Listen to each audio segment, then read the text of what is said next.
Hello, it's workout 23.1, and this video is for both the body weight and equipment versions.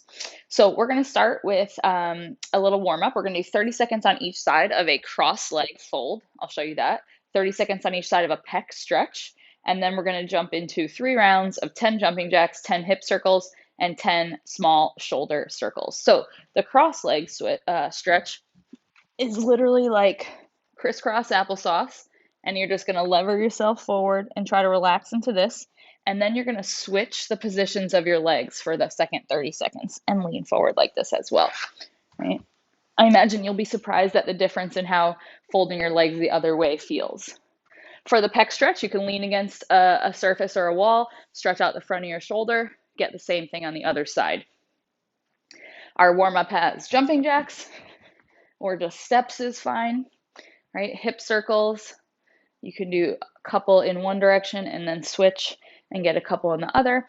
And then small shoulder circles in each direction, forward and back. Awesome. Part A is as many reps as possible in each of these 30-second intervals with a 30-second rest times 3. So it's going to be 30 seconds of 90-90 crunches, 30 seconds of straddle oblique crunches, we'll say, and then a 30 seconds bear hold. I'll show you all those. Then 30 seconds rest, 3 rounds. So the 90-90 crunch is going to be a 90-degree angle at your knee and 90 degrees at your hips, and you're just going to crunch up just like this for 30 seconds. The straddle oblique crunches, you're going to get into a straddle position. You're going to have your hands next to your ears, and you're going to aim to hit your elbow with your knee, or knee with your elbow, but just back and forth, right? And really trying to emphasize into the sides of our obliques here. And then lastly is the bear hold. That's going to start on hands and knees, and then we're just going to press our toes into the floor and pick our knees up off the floor and hold here. While you're here, I want you to think about pressing all the way out through your shoulders, rounding your hips towards your ribs, and then pulling your belly button in towards your spine. You're going to repeat that for 3 rounds. Part B, similar structure here, but we're going to do as many reps as possible of 30 seconds of lateral raises, 30 seconds of back flies, 30 seconds of bicep curls, rest 30 seconds times 2. If you are doing the body weight version, try to find 2 evenly weighted household objects.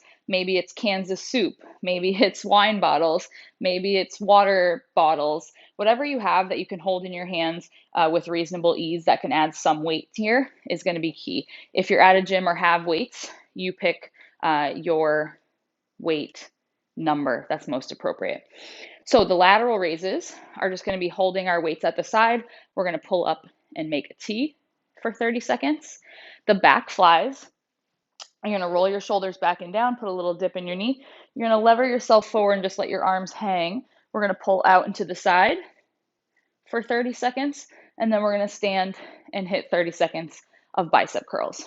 So I don't really care how many reps you do for each of these movements, but just try to keep moving through the 30-second intervals, then take 30 seconds rest, and we're just doing that 2 rounds. Part C, the last part here, is a 12-minute AMRAP. 12 minutes, as many rounds or reps as possible. We're going to do 20 sumo deadlift jumps, which you could use weight if you have it. 20 reverse lunges. Here again, you can use weight if you have it. 20 seconds of high knees, 20 seconds of butt kickers, and then lastly, 20 shoulder presses. And if you are doing the bodyweight version, you can use that same piece of equipment or household object that you used for part B. So the sumo deadlift jumps, right? Those are going to start with our wide stance, roll those shoulders back and down. We're going to lever first through our hips and then through our knees to get as close to the floor as we can. And then we're going to jump to stand. If you have a weight, you're going to hold it here in between your hands and aim to hit that to the floor, right? The reverse lunges, start from standing, stepping back, aim to tap your knee to the floor. If you're using weights for those, you can hold them in your hands at your side or at your chest or shoulders. Then we have 20 seconds of high knees and 20 seconds of butt kickers. You can just keep your eye on the clock for those. And then lastly, the weighted shoulder press. So that's just up and back down, right, with your household object or your weights. We end with a little cool down here, 20 deep breaths at your own pace, and thinking of the mantra, I lead from my heart. Have a great workout.